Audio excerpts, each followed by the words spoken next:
안녕하세요. 운동 이야기의 김 교수입니다. 자, 오늘 Q&A 시간에는 손영진님께서 주신 질문에 대한 영상을 준비를 했습니다.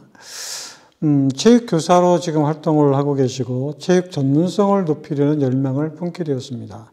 자, 흔히 운동신경이 좋다라는 말이 제가 공부한 것으로 해석해보면 뇌로부터 명령이 떨어지면 신경이 근육의 신호를 신속하게 전기 자극을 전달하여 원하는 타이밍에 원하는 강도로 근육을 수축시킬 수 있다는 것이라고 생각이 됩니다. 운동신경이 안 좋은 사람도 훈련을 계속하면 근육의 협응이 좋아지는데 이 현상을 어떻게 설명할 수 있나요? 애초에 신경의 개수는 정해져 있는 것으로 아는데 훈련을 지속하면 운동신경의 개수가 늘어나는 건가요? 아니면 신경 전달 물질 등의 다른 요인인가요? 너무나 궁금합니다. 이렇게 질문을 주셨습니다. 질문 감사드리고요. 보통 우리가 이제 어렸을 때부터 많이 듣던 얘기가 운동신경이라는 말을 참 많이 듣죠. 너는 참 운동신경이 좋아. 그래서 운동을 잘하는구나. 뭐 이런 얘기를 많이 들어봤잖아요. 자, 운동신경이라고 하는 것은 어떻게 보면 우리 몸의 중추신경계와 밀접한 관련이 있죠. 그래서 운동신경이 참 좋다. 그러면 인체와 운동신경, 운동, 그리고 플러스 신경과의 관계를 한번 따져봐야 될 것 같은데요. 보통 운동신경이라고 하면 아까 얘기했던 것처럼 이제 중추신경계가 크게 이제 영향을 입을 것 같은데 중추신경계 중에서 운동하고 밀접한 관련이 있는 게 과연 뭘까? 살펴보면 대표적인 것이 뇌간이라는 게 있고 그 다음에 크게 이제 척수신경 이렇게 구분 지을 수가 있겠죠. 그래서 뇌간과 척수신경을 어떤 측면에서 보면 중추신경계다 이렇게 얘기를 할 수가 있는 것이죠.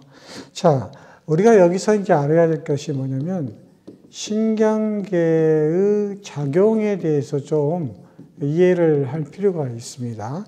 자, 신경계의 작용에는 크게 이제 두 가지가 있는데 첫 번째가 반응이라는 게 있죠. 리스판스라고 하는 반응이라는 거. 보통 우리가 흔히 말하는 리스폰스. 그 다음에 우리가 말하는 반사라는 게 있어요. 리플렉스라고 하는 건데 신경계의 두드러지긴 작용은 크게 두 가지, 반응과 반사 이렇게 구분할 수가 있는 거죠. 그러면 여기서 먼저 반응이라고 하는 것은 우리가 어떻게 보면 뇌의 신호를 받아서 움직이는 형태를 뜻하는 건데 어떻게 보면 이것은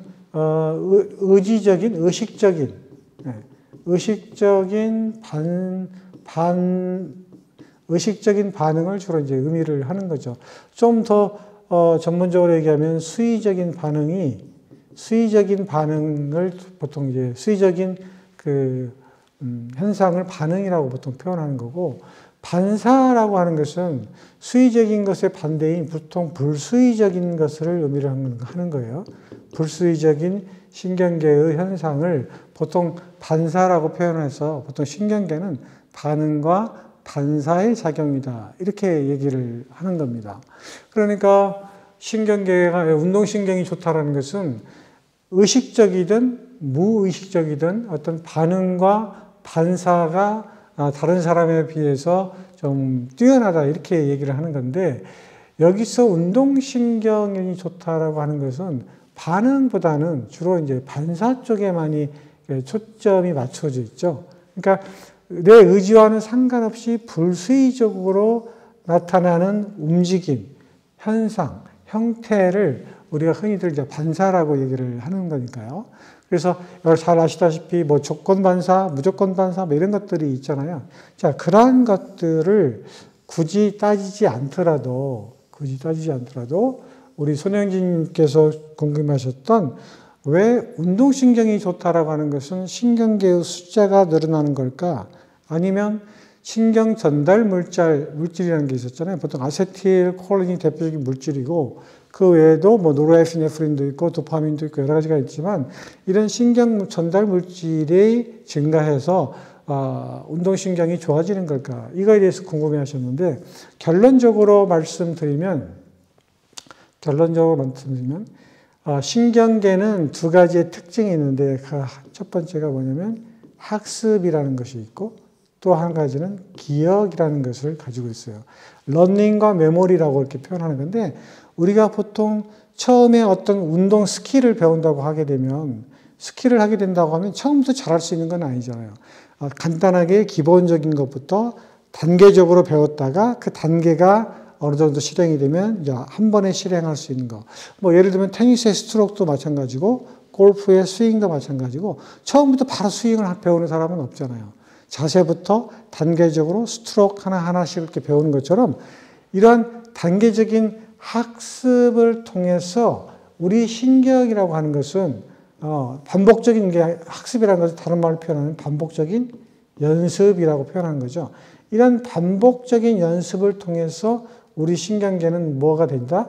학습된다는 거죠. 학습. 즉 신경계가 가지고 있지 않던 기술들을 배워간다는 얘기죠. 그래서 맨 처음에 이런 학습 단계에서는 어떤 단계냐면 이제 뇌라고 하는 중추신경계가 작용을 하면서 학습이 되는 거죠. 자, 그 다음에 또 한 가지의 특징은 기억을 하고 있다는 거죠. 메모리가 된다는 건데 학습되어서 터득된 이 스킬은 우리 신경계가 딱 저장을 하고 있습니다. 기억을 하고 있죠. 초등학교에 배웠던 테니스의 실력이 나중에 10년, 20년 성인이 되었을 때도 다시 반복해서 연습을 조금 하게 되면 그 어렸을 때 배웠던 그 기술이 다시 나오잖아요. 우리가 어렸을 때 자전거를 탔던 그 능력은 나중에 성인이 돼서도 중간에 자전거를 타지 않았다 하더라도 성인이 되었을 때 어떻게 되죠? 다시 자전거를 탈 수 있잖아요. 그건 뭐냐면 우리 신경계가 기억하고 있기 때문에 자전거를 타는 방법을 바로 끄집어내서 사용할 수 있다는 거죠. 그래서 신경계는 학습과 기억이라고 하는 독특한 특징이 있기 때문에 운동신경이 좋다라고 하는 이 반사라는 거에 대해서 다른 사람보다 굉장히 빠르게 그 능력을 발휘하는 그 능력을 가지고 있다는 거죠. 그것을 이제 우리가 보통 이제 운동신경이 좋다라고 표현할 수 있는 건데, 그러면 단순히 이런 신경계의 학습과 기억만 가지고 운동신경이 좋아지느냐? 그건 절대 아니고요. 자, 반복적인 연습을 통해서 우리 신경계는 우리 손영진님께서 말씀하셨던 것처럼 신경의 숫자가 늘어나지는 않습니다. 하지만 뭐가 있냐면 시냅스라는 게 있습니다. 시냅스라고 하는 것이 있는데 시냅스라는 것은 뭐냐면 신경세포 있죠. 이런 신경세포가 있고 또 다른 신경세포가 있으면 신경세포와 신경세포 사이를 연결해주는 신경세포를 시냅스라고 표현하거든요. 즉 이런 시냅스의 숫자가 증가하게 된다. 뭘 통해서요? 반복적인 연습을 통해서 신경세포의 수는 증가하지 않지만 신경세포와 신경세포를 연결해 줄 수 있는 시냅스의 수가 엄청 증가한다는 거죠. 즉 이러한 것들이 무엇에 의해서 이루어지면 반복 연습을 통해서 이루어지는 건데, 자, 이런 것을 좀 더 전문적으로 얘기를 하게 되면 시냅스의 가소성이라고 표현을 해요. 가소성이라는 것은 한 번 변하면 원래대로 돌아가지 않는 성질을 가소성이라고 표현하거든요. 그러니까 한 번 변하면 그 변한 상태를 계속 유지하려고 하는 성질을 가소성이라고 표현하는 거예요. 자, 그러면 이런 반복 연습을 통해서 시냅스의 수가 증가를 하게 되고 이 시냅스는 자극을 전달하려고 하는 가소성을 계속 유지하려고 한다는 거죠. 그러니까 운동선수들이 운동신경이 더 좋아지는 이유는 뭐냐면 다른 사람이 하지 않는 반복적인 연습을 계속해서 반복해서 연습함으로써 이러한 시냅스의 수적 증가를 일으키고 자극을 전달시킬 수 있는 가소성을 가지고 있기 때문에 그 능력이 다른 사람에 비해서 더 뛰어난 거죠. 예를 들면 우리 최근에 손흥민 선수가 그 프리킥으로 그 골을 성공시킨 그런 사례가 있는데 이 손흥민 선수가 프리킥이라는 연습을 계속해서 반복적으로 연습을 했던 거죠. 그러니까 그 정도의 연습 기술이 반복 연습이 되면 다른 일반 사람에 비해서, 즉 연습을 하지 않는 선수에 비해서 자극을 전달하고 유지할 수 있는 그런 능력이 다른 선수에 비해서 탁월한 가소성을 가지고 있기 때문에 그런 프리킥 상황에서 성공시킬 확률이 굉장히 높다. 이렇게 보는 거고요. 그 다음에 운동을 좀 더 부드럽게 하고, 그 다음에 운동을 좀 더 조화롭게 하고, 뭐 이런 것들은 이 뇌간이라는 곳에서 다 그 역할을 하는 거죠. 그래서 이 뇌간이라는 것은 운동신경과 밀접한 관련이 있고, 하지만 운동신경이 좋다라는 표현은 뭘까요? 다른 사람에 비해서 운동도 잘하지만 뭐 폼도 좋다, 또 동작도 부드럽다, 뭐 이런 것들을 다 포함시키는 거잖아요. 그래서 이런 중추신경계의 역할이 굉장히 중요한 역할을 하는 거고, 그 다음에 손영진님께서 궁금하셨던 반복 연습을 통해서 뭘 증가시킨다? 시냅스의 수를 증가시켜서 자극을 전달시킬 수 있는 영역을 다른 일반인에 비해서 좀 더 확장시킬 수 있는 그런 가소성의 능력을 가지게 된다. 그럼으로써 운동신경이 좋다라고 표현을 할 수 있는 겁니다. 그러니까 일반인들도 운동을 계속해서 반복적으로 연습을 하게 되면 현재 상황보다는 훨씬 더 좋은 기술을 갖게 되고 운동을 더 잘할 수 있는 그런 상황이 만들어지게 되는 거죠.